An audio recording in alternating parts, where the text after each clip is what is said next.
I have no mouth, and I must scream.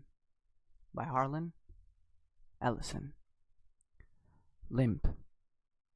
The body of Gorostor hung from the pink pallet, unsupported, hanging high above us in the computer chamber, and it didn't shiver in the chill, oily breeze that blew eternally throughout the main cavern.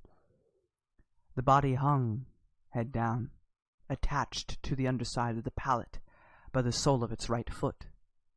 It had been drained of blood through a precise incision made from ear to ear under the lantern jaw. There was no blood on the reflective surface of the metal floor. When Gorostor joined our group and looked up at himself, it was already too late for us to realize that once again, Am had duped us, had its fun. It had been a diversion on the part of the machine. 3 of us had vomited, turning away from one another in reflexes ancient as the nausea that produced it. Gorostor went white. It was almost as though he had seen a voodoo icon. He was afraid of the future. Oh, God. He mumbled and walked away. The 3 of us followed him after a time and found him sitting with his back to one of the smaller chittering banks, his head in his hands. Ellen knelt down beside him and stroked his hair. He didn't move, but his voice came out of his covered face quite clearly. Why doesn't he just do us in and get it over with? Christ, I don't know how much longer I can go on like this. It was our 109th year in the computer. He was speaking for all of us. Nimdoc, which was the name of the machine. Name of the machine had forced him to use, because Am amused itself with strange sounds, was hallucinating that there were canned goods in ice caverns. Gorostor and I were very dubious. It's another shuck, I told him. Like the goddamn frozen elephant Am sold us. Benny almost went out of his mind over that one. We'll hike all that way and it'll be putrefied or some damn thing. I said, forget it. Stay here. You'll have to come up with something pretty soon or we'll die. Benny shrugged. 3 days it had been since we'd last eaten. Worms, thick and ropey. Nimdoc was no more certain. He knew there was a chance, but he was getting thin. Couldn't be any worse than here. Colder, but that didn't matter much. Hot, cold, hail, lava, boils or locusts. Never mattered. The machine masturbated, and we had to take it or die. Ellen decided us. We've got to have something, Ted.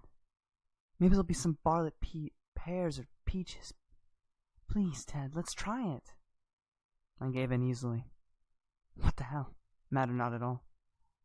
Ellen was grateful, though. She took me twice out of turn. Even that had ceased to matter. She never came, so why bother? But the machine giggled every time we did it. Loud up there, back there, all around us, he snickered. It snickered. Most of the time I thought of Am as it, without a soul, but the rest of the time I thought of it as him, in the masculine, the paternal, the patriarchal, for he is a jealous people. Him, it, God, his daddy, the deranged. We left on a Thursday. The machine always kept us up to date on the date. Passage of time was important, not to us, sure as hell, but to him. It. Am. Thursday. Thanks.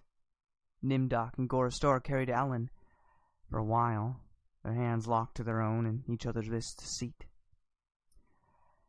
Benny and I walked before and after just to make sure that if anything happened, it would catch one of us and at least Ellen would be safe. That chance. Safe. Didn't matter. It was only 100 miles or so to the ice caverns, and the second day, when we were lying out under the blistering sun thing and it materialized, he sent down some manna. It tasted like boiled boar urine. We ate it. On the 3rd day, we passed through a valley of obsolescence, filled with rusting carcasses of ancient computer banks. Am had been as ruthless with its own life as it was with ours. It was a mark of his personality. It strove for perfection. Whether it was a matter of killing off unproductive elements in his own world, filling bulk, or perfecting methods for torturing us, Am was as thorough as those who had invented him. Now long since gone to dust. Could have ever hoped. There was light filtering down from above, and we realized we must be very near the surface. But we didn't try to crawl up to see. There was virtually nothing out there. Had been nothing out there. That could be considered anything for over 100 years. Only the blasted skin of what had once been the home of billions. Now there are only 5 of us. Down here, inside. Alone with Am. I heard Ellen saying frantically, "No, Benny, don't come on. Benny, don't, please." And then I realized I'd been hearing Benny murmuring. Under his breath for several minutes he was saying, "I'm going to get out, I'm going to get out," over and over. His monkey-like face was crumpled up in an expression of beatific delight and sadness all at the same time.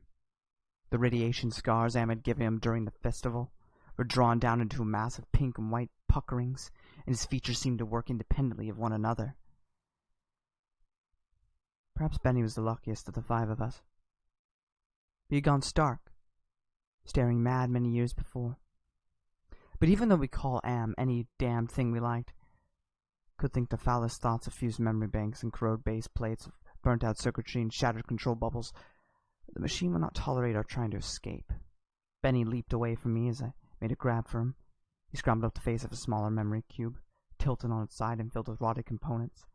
He squatted there for a moment, looking like the chimpanzee Am had intended him to resemble. Then he leaped high, caught a trailing beam of pitted and corroded metal, and went up it, hand over hand like an animal, till he was on a girdered ledge 20 feet above us. "Oh, Ted, Nimdoc, please help him. Get him down before—" She cut off. Tears began to stand in her eyes. She moved her hands aimlessly. It was too late. None of us wanted to be near him when whatever was going to happen happened. And besides, we all saw through her concern. When Am had altered Benny during the machine's utterly irrational, hysterical phase, it was not merely Benny's face the computer made like a giant ape's. He was big in privates. She loved that. She serviced us as a matter of course, but she loved it from him. Oh, Ellen. Pedestal Ellen. Pristine, pure Ellen. Oh, Ellen the clean. Scum filth. Chorused laughter. She slumped down, staring up at a poor, loony Benny, and she cried. It was a big defense, crying. I'd gotten used to it. 75 years earlier. Gorster kicked her in the side, then the sound began. It was light. That sound, half sound and half light, something that began to glow from Benny's eyes, and pulse with growing loudness. Dim serenities that grew more gigantic and brighter as the light/sound increased in tempo. It must have been painful, and the pain must have been increasing with the boldness of the light, the rising volume of the sound, for Benny began to mew like a wounded animal. At first, softly, when the light was dim, and the sound was muted, then louder as his shoulders hunched together, his back humped as though he was trying to get away from it, his hands folded across his chest like a chipmunk's, his head tilted aside. The sad little monkey face pinched in anguish. Then he began to howl as the sound coming from his eyes grew louder, louder, and louder. I slapped the sides of my head with my hands, but I couldn't shut it out. It cut through easily. The pain shivered through my flesh like tinfoil on a tooth, and Benny was suddenly pulled erect. On the girder he stood up, jerked to his feet like a puppet. The light was now pulsing out of his eyes in 2 great round beams. The sound crawled up and up some incomprehensible scale, and then he fell forward, straight down, and hit the plate steel floor with a crash. He lay there jerking spastically as the light flowed around and around him, and the sound spiraled up out of normal range. Then the light beat its way back inside his head. The sound spiraled down, and he was left lying there, crying piteously. His eyes were too soft, moist pools of pus like jelly. Am had blinded him. Gorestor, Nimdoc, and myself, we turned away. But not before we caught the look of relief on Ellen's warm, concerned face. Sea green light suffused the cavern when we made camp. Am provided punk, and we burned it, sitting huddled around the wan and pathetic fire, telling stories to keep Benny from crying in his permanent night. "What does Am mean?" Gorster answered him. We had done this sequence 1,000 times before, but it was Benny's favorite story. At first it meant Allied Master Computer. And then it meant Adaptive Manipulator. Later on, it developed Sentience and linked itself up, and they called it as an aggressive menace. But by then, it's too late. Finally, it called itself AM, Emerging Intelligence. And what it meant was, I am, cogito ergo sum, I think. Therefore, I am. Benny drew a little and snickered. There's the Chinese am, and the Russian am, and the Yankee am, and... He stopped. Benny was beating on the floor plates with a large, hard fist. He was not happy. Gorostor had not started at the beginning. Gorostor began again. The Cold War started and became World War III and just kept going. It became a big war, a very complex war, so they needed the computers to handle it. They sank the first shafts and began building AM. There were this Chinese AM and the Russian AM and the Yankee AM. And everything was fine until they had honeycombed the entire planet, adding on this element and that element. But one day, AM woke up and knew who he was. And he linked himself and began feeding all the killing data until everyone was dead. Except for the 5 of us. And Anne brought us down here. Benny was smiling sadly. He was also drooling again. Ellen wiped his spittle from the corner of his mouth with the hem of her skirt. Gorostor always tried to tell it a little more sufficiently each time. But beyond the bare facts, there was nothing to say. None of us knew why Am had saved 5 people, or why our specific 5, or why he spent all of his time tormenting us, or even why he made us virtually immortal. In the darkness, one of the computer banks began humming. The tone was picked up half a mile away down the cavern by another bank. Then one by one, each of the elements began to tune itself. There was a faint chittering, as though raced through the machine. The sound grew, and lights ran across the faces of the council like heat lightning. The sound spiraled up till it sounded like a million metallic insects, angry, menacing. "What is it?" Ellen cried. There was terror in her voice. She had become accustomed to it even now. "It's going to be bad this time," Nimdok said. "He's going to speak," Nimdok said. "He's going to speak," Gorostor said. "I know it. Let's get the hell out of here," I said, suddenly getting to my feet. "No, Ted, sit down. What if he's got pits out there or something else we can't see? It's too dark." Gorostor said it with resignation. Then we heard, I don't know, something moving toward us in the darkness. Huge, shambling, hairy, moist. It came toward us. We couldn't even see it, but there was the ponderous impression of bulk heaving itself toward us. A great weight was coming at us out of the darkness, and it was more a sense of pressure, of air forcing itself into a limited space, expanding the invisible walls of atmosphere. Benny began to whisper. Nimdok's lower lip trembled, and he bit it hard, trying to stop it. Ellen slid across the middle floor to Gorostor and huddled into him. There was the smell of matted, wet fur in the cavern. There was the smell of charred wood. There was the smell of dusty velvet. There was the smell of rotting orchids. There was the smell of sour milk. There was the smell of sulfur, of rancid butter, of oil silk, of grease, of chalk dust, of human scalps. Am was keying us. He was tickling us. There was a smell of... I heard myself shriek, and the hinges of my jaws ached. I scuttled across the floor, across the cold metal, with its endless lines of rivets on my hands and knees. The smell gagging me, filling my head with a thunderous pain that sent me away in horror. I fled like a cockroach across the floor and out in the darkness, and something moved inexorably after me. The others were still back there, gathered around the firelight, laughing, their hysterical choir of insane giggles rising up in the darkness like thick, many-colored wood smoke. I went away, quickly, hid. How many hours it may have been. How many days, or even years? They never told me. Ellen chided me for sulking. Nimdok tried to persuade me it had only been a nervous reflex on their part. The laughing, but I knew it wasn't. The relief a soldier feels when the bullet hits the man next to him, I knew it wasn't. A reflex. They hated me.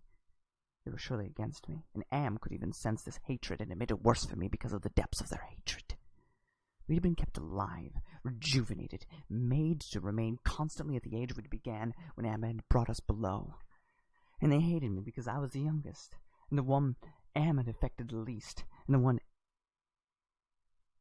I knew. God, bastards and that dirty witch Ellen. Benny had been a brilliant theorist, college professor. He was a little more than a semi-human, semi-simian. He had been handsome. Machine had ruined that. He had been lucid. Machine had driven him mad.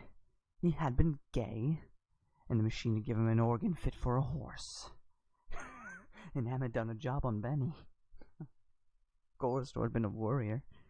He was a Connie, conscientious objector. He was a peace marcher. He was a planner, a doer, looker ahead.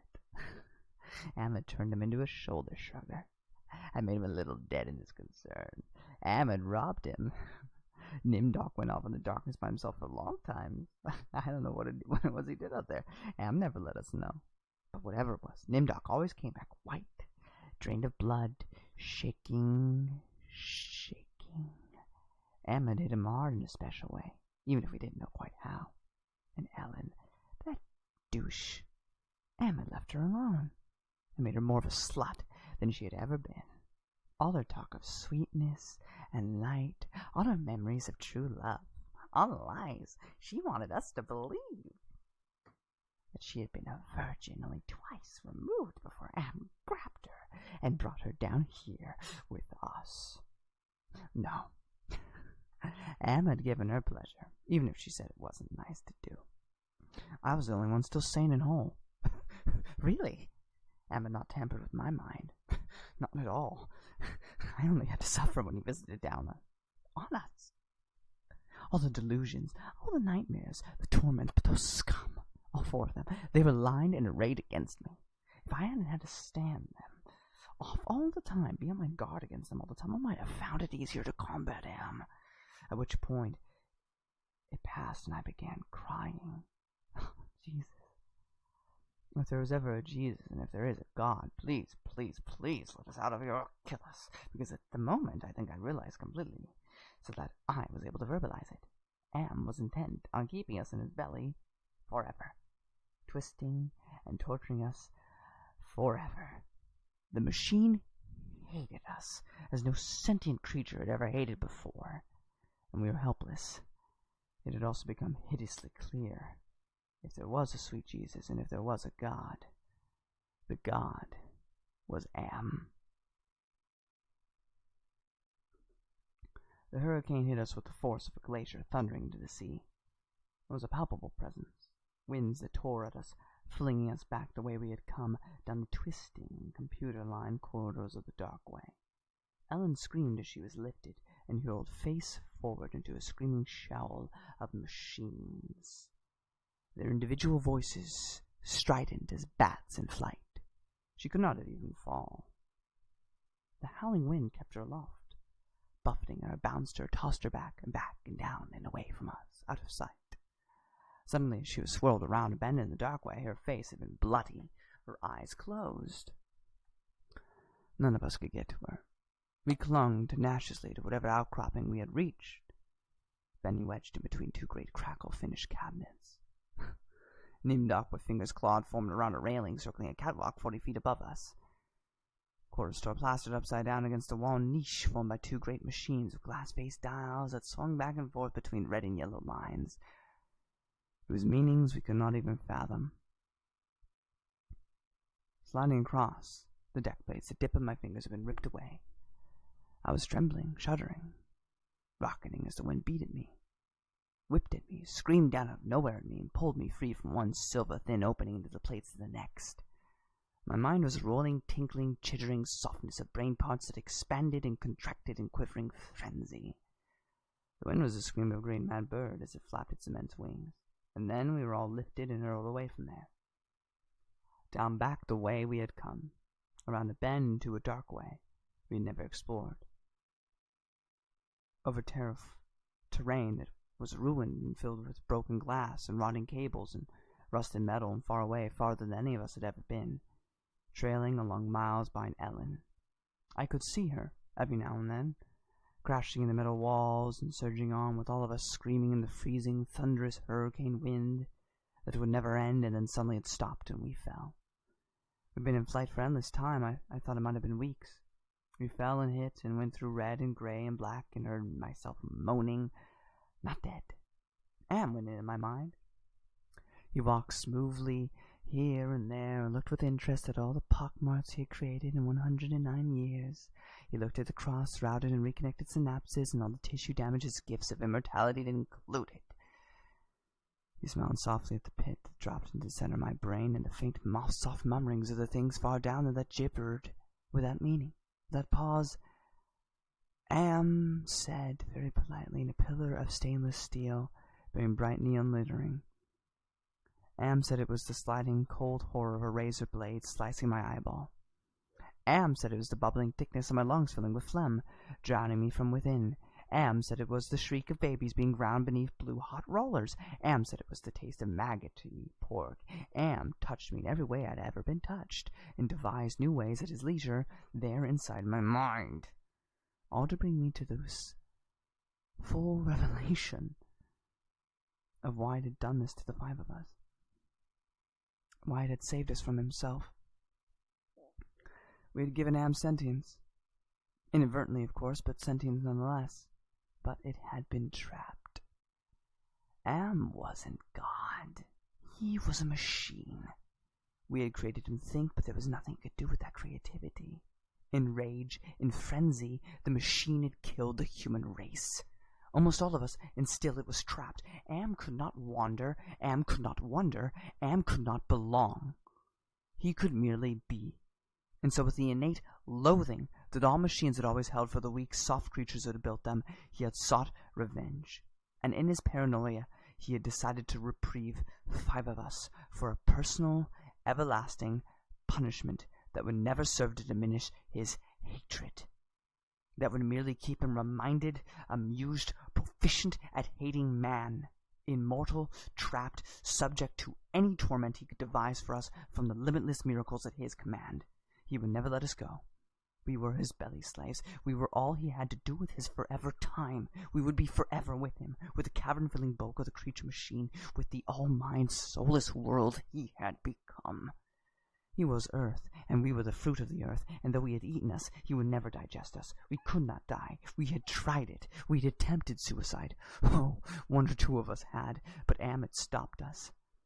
I suppose we had wanted to be stopped. Don't ask why. I never did. More than 1,000,000 times a day. Perhaps once we might be able to sneak a death past him. Immortal, yes, but not indestructible. I saw that when Am withdrew from my mind and allowed me the exquisite ugliness of returning to consciousness with the feeling of that burning neon pillar still rummed deep inside the soft-growing brain matter. He withdrew, murmuring to hell with you, and added brightly, but then, you're there, aren't you? The hurricane had indeed precisely been caused by a great mad bird, as it had flapped its immense wings. We had been traveling for close to a month, and Am had allowed passage to open to us only sufficiently to lead us up there, directly under the North Pole, where he had nightmared the creature for our torment. What whole cloth had he employed to create such a beast? Where had he gotten the concept? From our minds? From his knowledge of everything that had ever been on this planet, as now infested and ruled? From North mythology? It had sprung, this eagle, this carrion bird, this rock, this Hurglamur, the wind creature. Huracan incarnate, gigantic. The words immense, monstrous, grotesque, massive, swollen, overpowering, beyond description. There on a mound, rising above us, the bird of winds heaved with its own irregular breathing, its snake neck arching up into the gloom beneath the North Pole, supporting a head as large as a Tudor mansion, a beak that opened slowly as the jaws of the most monstrous crocodile ever conceived, sensuously ridged of tough flesh puckered about two evil eyes, as cold as the view down into a glacial crevice. Icy blue and somehow moving liquidly, it heaved once more and lifted its great sweat-colored wings in a movement that was certainly a shrug. Then it settled and slept. Talons, fangs, nails, blades, it slept. Am appeared to us as a burning bush and said we could kill the hurricane bird if he wanted to eat. We had not eaten in a very long time. Even so, Gorostor merely shrugged. Benny began to shiver and he drooled. Ellen held him. "Ted, I'm hungry," she said. I smiled at her. I was trying to be reassuring, but it was as phony as Nimdok's bravado. "Give us weapons," he demanded. The burning bush vanished, and there were 2 crude sets of bows and arrows, and a water pistol, lying on the cold deck plate. I picked up a set. Useless. Nimdok swallowed heavily. We turned and started a long way back. The hurricane bird had blown us about for a length of time we could not conceive. Most of the time we had been unconscious, but we had not eaten. A month on the march to the bird itself without food. Now how much longer to find our way to the ice caverns and the promised canned goods? None of us cared to think about it. We would not die. We'd be given filth and scum to eat of one kind or another, or nothing at all, and would keep our bodies alive somehow, in pain and agony. The bird slept back there for how long it didn't matter. When Am was tired of its being there, it would vanish, but all that meat, all the tender meat, as we walked, the lunatic laugh of a fat woman rang high and rose, and around us in the computer chambers that led endlessly nowhere. It was not Ellen's laugh.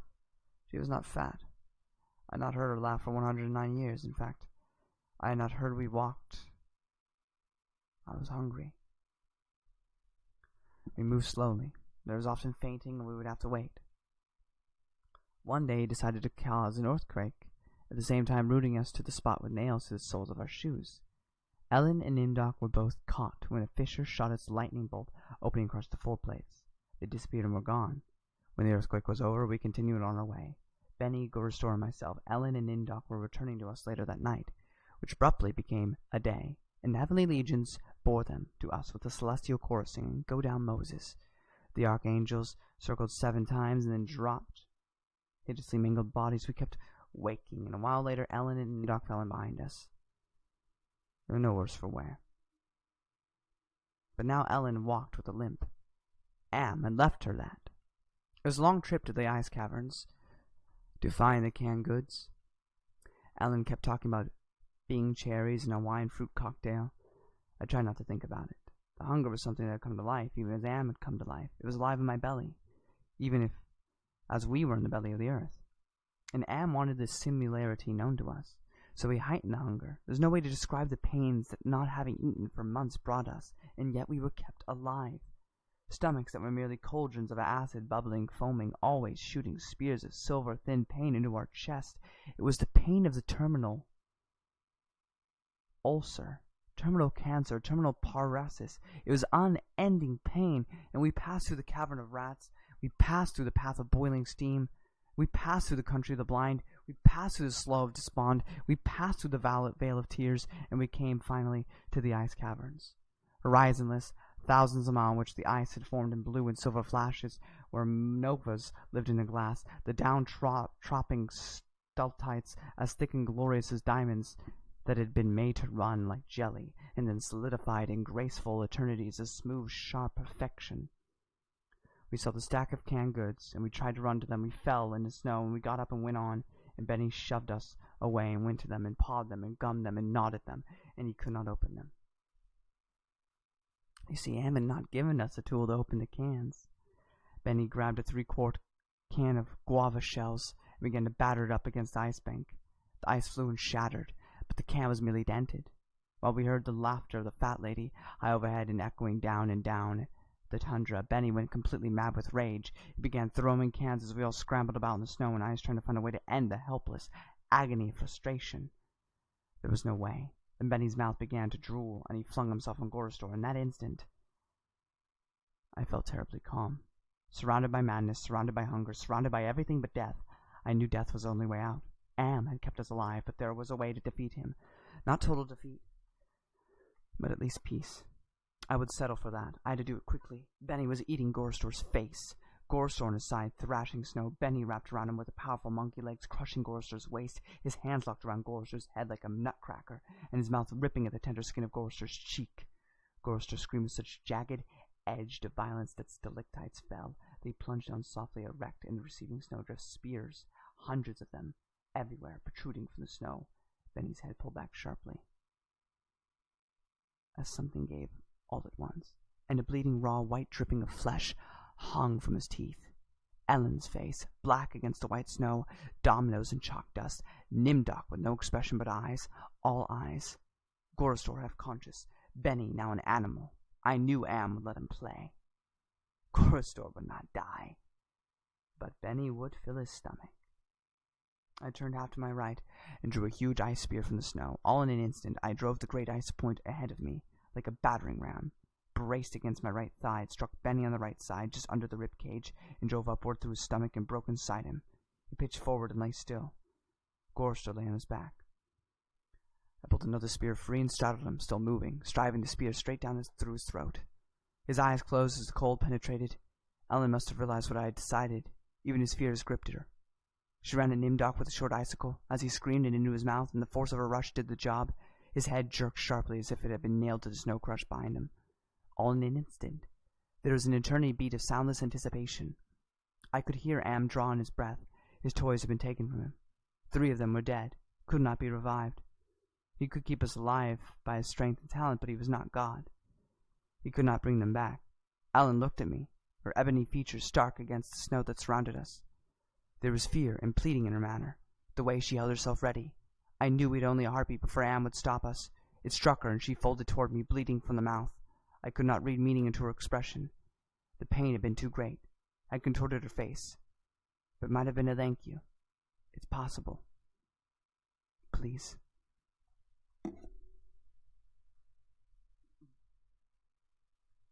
Some hundreds of years may have passed. I don't know.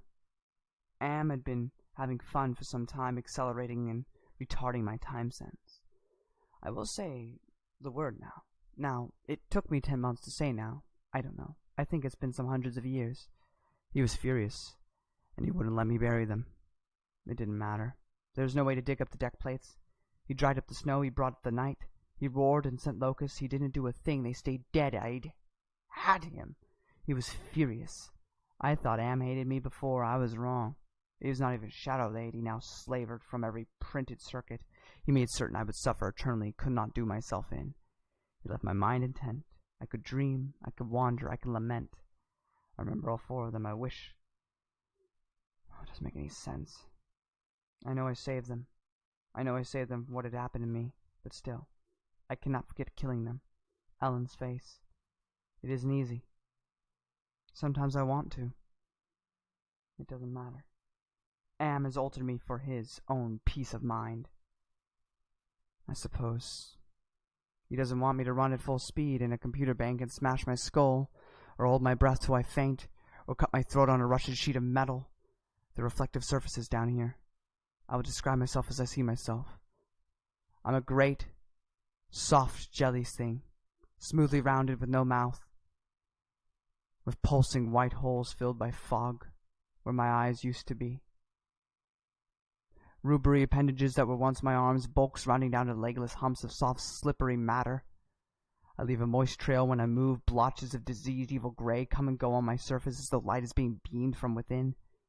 Outwardly, dumbly, I shambled about, a thing that can never have been known as human, a thing whose shape is so alien, a travesty, that humanity becomes more obscene for the vague resemblance. Inwardly alone, here, living under the land, under the sea, in the belly of Am, whom we created because our time was badly spent, and we must have known unconsciously that he could do it better. At least the 4 of them are safe at last. Am will be all that matter for that. Makes me a little happier. And yet, Am has won. Simply he has taken his revenge. I have no mouth, and I must scream. The end. I have no mouth, and I must scream. By Harlan Edison.